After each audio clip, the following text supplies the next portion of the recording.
सतनाम श्री वाहिगुरु जी। नामदेव जी का दर्शन करन वास्ते त्रिलोचन नामदेव दे घर आया करते सन। दोवें मिलके हरि कीर्तन करते। कदी कदाई नामदेव जी भगतां दियां साखियां भी सुनाया करते सन। एक दिन त्रिलोचन जी ने नामदेव जी नूं आख्या कि भगवान अगे मेरे वास्ते बेनती करिया करो ताकि मैनू भगवान दे दर्शन हो जाण। नामदेव जी ने भगवान नूं पुछया कि त्रिलोचन भी किसी ढंग नाल आप दे दर्शन कर सकता है।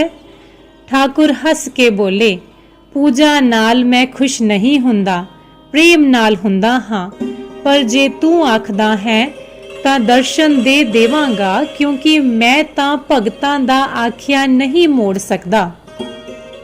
इस तरह भाई गुरदास जी आखदे हन, नामदेव ने त्रिलोचन नूं भगत दे दर्शन करवाए।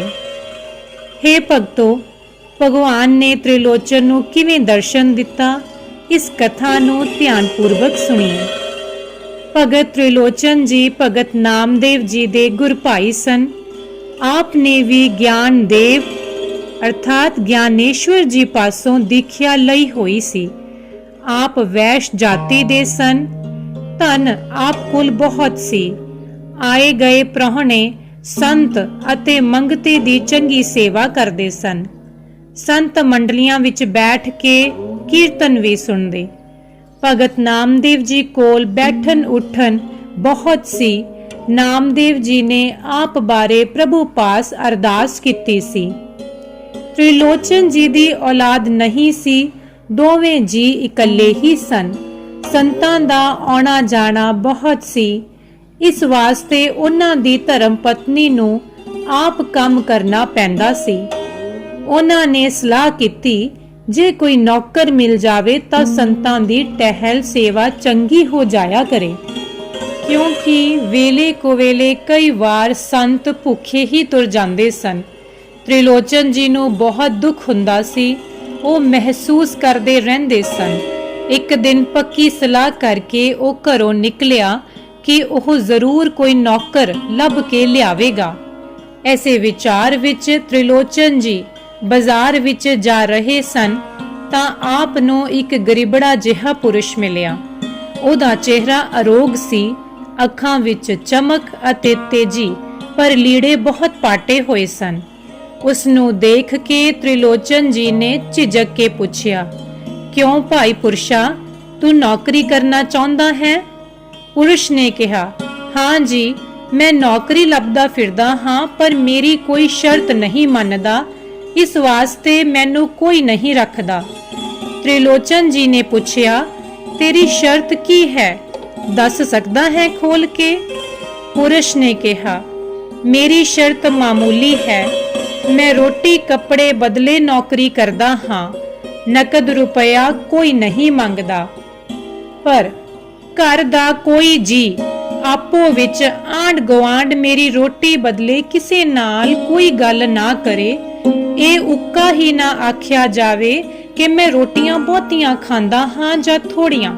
सेवा जो आखोगे करांगा, मैं सारे काम जानदा हाँ, रात दिन जागदा भी रहा तां कोई गल नहीं। जे आप नूं ये शर्त मंजूर है तां चलदा हाँ। जिस दिन मेरे खाने नूं टोकिया गया उस दिन मैं नौकरी छड्ड देवांगा। त्रिलोचन जी ने ये शर्त मंजूर कर लई। ये जो टहलुआ भगत जी नाल तुरिया असल विच हरि जी आप सन। नामदेव जी दे कहन उत्ते त्रिलोचन जी नूं दर्शन देन वास्ते आए सन। भगवान ने अपना नाम त्रिलोचन नूं अंतरजामी दसिया। अंतरजामी घर आ गया। घर दे सारे काम उसनूं सौंप दिते गए, पर काम सौंपन तो पहला त्रिलोचन जी ने अपनी धर्म पत्नी नूं आख्या, देख, ये टैलुए नूं जबानों एक भी मंदा शब्द नहीं आखना। दूसरा, ये जिन्नी रोटी खावे वो देनी होवेगी, भावें 3-4 सेर अन्न क्यों ना होवे, खान वल्लों नहीं टोकना। संत आंदे जांदे रहे, ਟਹਿਲੂਆ ਅੰਤਰਜਾਮੀ ਆਏ ਗਏ ਦੀ ਸੇਵਾ ਬਹੁਤ ਰੀਝ ਨਾਲ ਕਰਦਾ ਰਿਹਾ। ਸੰਤ ਬਹੁਤ ਪ੍ਰਸੰਨ ਹੋ ਕੇ ਜਾਂਦੇ, ਨਾਲ ਹੀ ਆਖਦੇ, ਇਹ ਟਹਿਲੂਆ ਤਾਂ ਭਗਤ ਰੂਪ ਹੈ, ਬੜਾ ਗੁਰਮੁਖ ਹੈ।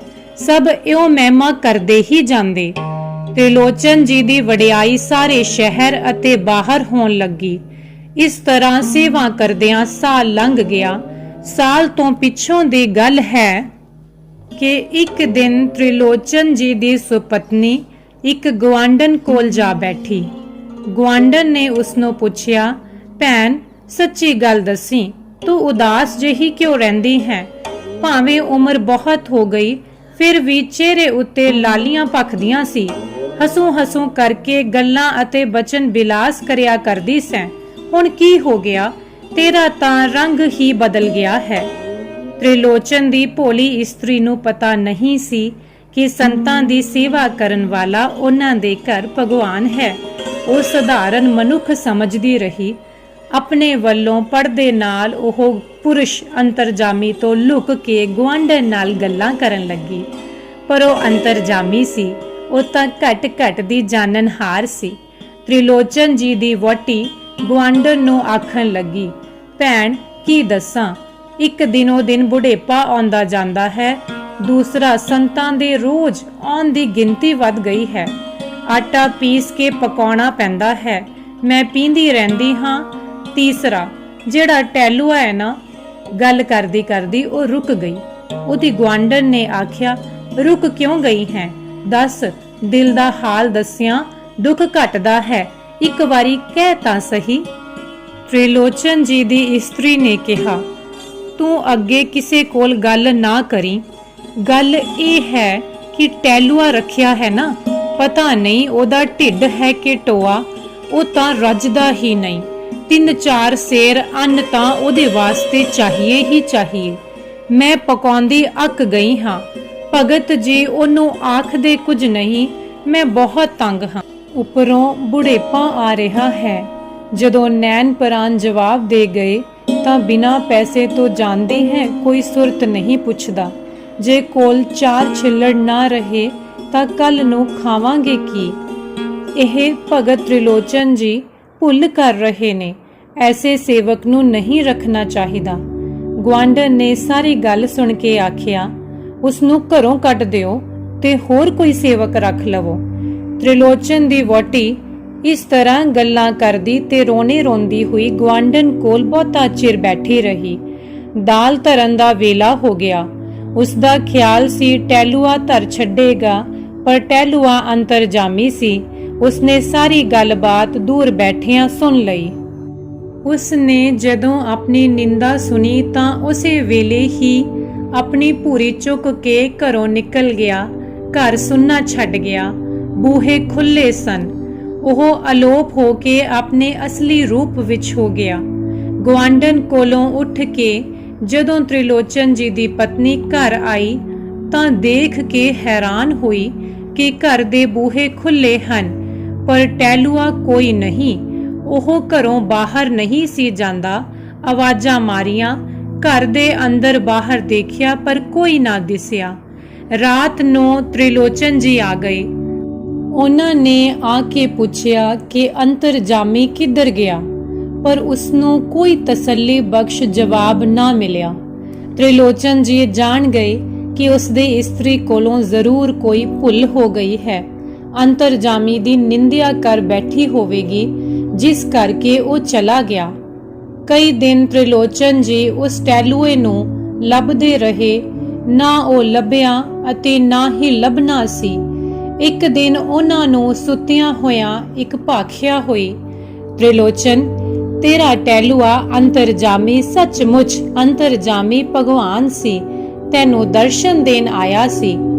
ਇਸ ਭਾਖਿਆ ਨੂੰ ਸੁਣ ਕੇ ਤ੍ਰਿਲੋਚਨ ਜੀ ਤੜਪ ਉੱਠੇ। ਵੱਡਾ ਪਛਤਾਵਾ ਲੱਗ ਗਿਆ। ਘਰਵਾਲੀ ਨੂੰ ਕਹਿਣ ਲੱਗੇ, ਤੂੰ ਬਹੁਤ ਬੁਰਾ ਕੀਤਾ ਹੈ। ਟਹਿਲੂਆ ਬਣ ਕੇ ਭਗਵਾਨ ਘਰ ਆਇਆ, ਪਰ 2 ਸੇਰ ਆਟੇ ਬਦਲੇ ਘਰੋਂ ਕੱਢ ਦਿੱਤਾ। ਇਹ ਸਭ ਕੁਝ ਉਸਦਾ ਹੈ, ਉਸੇ ਦੀ ਮਾਇਆ ਵਰਤ ਰਹੇ ਹਾਂ। ਤ੍ਰਿਲੋਚਨ ਜੀ ਦੀ ਇਸਤਰੀ ਇਹ ਸੁਣ ਕੇ ਵਿਰਲਾਪ ਕਰਨ ਲੱਗੀ ਕਿ ਭਗਵਾਨ ਸਾਰੀ ਉਮਰ ਉਹਨਾਂ ਨਾਲ ਨਾਰਾਜ਼ ਰਿਹਾ। ਨਾ ਪੁੱਤਰ ਧੀ ਦਿੱਤਾ ਜੋ ਬੁਢਾਪੇ ਵਿੱਚ ਸਹਾਇਤਾ ਕਰਦਾ। ਹੁਣ ਜੇ ਨੌਕਰ ਰੱਖਿਆ ਤਾਂ ਵੀ ਉਹ ਨਾ ਰਿਹਾ। ਮੈਂ ਹੀ ਚੰਦਰੀ ਹਾਂ, ਵਿਧਾਤਾ ਨੇ ਮੇਰੇ ਲੇਖ ਮਾੜੇ ਲਿਖੇ ਹਨ। ਇਸ ਵਿਰਲਾਪ ਨੂੰ ਦੇਖ ਕੇ ਭਗਤ ਜੀ ਨੇ ਇੱਕ ਸ਼ਬਦ ਉਚਾਰਿਆ, ਜਿਸ ਸ਼ਬਦ ਦੀ ਪਹਿਲੀ ਪੰਕਤੀ ਇਸ ਪ੍ਰਕਾਰ ਹੈ, ਨਾਰਾਇਣ ਨਿੰਦਸ ਕਾਇ ਭੁਲੀ ਗਵਾਰੀ, ਦੁਕ੍ਰਿਤ ਸੁਕ੍ਰਿਤ ਥਾਰੋ ਕਰਮਰੀ।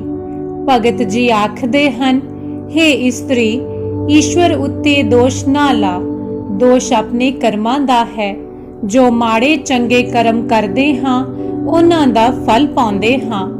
ਚੰਦਰਮਾ ਸ਼ਿਵਾ ਦੇ ਮੱਥੇ ਵਿੱਚ ਹੈ, ਉਹ ਰੋਜ਼ ਗੰਗਾ ਵਿੱਚ ਇਸ਼ਨਾਨ ਕਰਦਾ ਹੈ।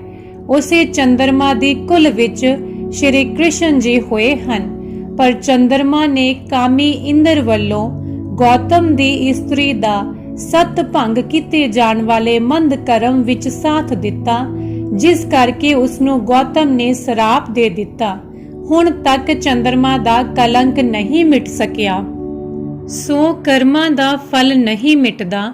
ਇਸ ਝਗੜੇ ਵਿੱਚ ਨਹੀਂ ਪੈਣਾ ਚਾਹੀਦਾ। ਰਾਮ ਨਾਮ ਦਾ ਸਿਮਰਨ ਕਰਨਾ ਚਾਹੀਦਾ ਹੈ। ਸਿਮਰਨ ਦੇ ਸਦਕਾ ਹੀ ਜੀਵ ਆਤਮਾ ਦਾ ਕਲਿਆਣ ਹੋਵੇਗਾ। ਵਾਹਿਗੁਰੂ ਜੀ ਕਾ ਖਾਲਸਾ, ਸ੍ਰੀ ਵਾਹਿਗੁਰੂ ਜੀ ਕੀ ਫਤਿਹ। ਜੇਕਰ ਤੁਹਾਡੇ ਮਨ ਨੂੰ ਇਹ ਕਥਾ ਭਾਈ ਹੋਵੇ ਤਾਂ ਕਿਰਪਾ ਕਰਕੇ ਚੈਨਲ ਨੂੰ ਜ਼ਰੂਰ ਸਬਸਕ੍ਰਾਈਬ ਕਰਿਏ। ਧੰਨਵਾਦ।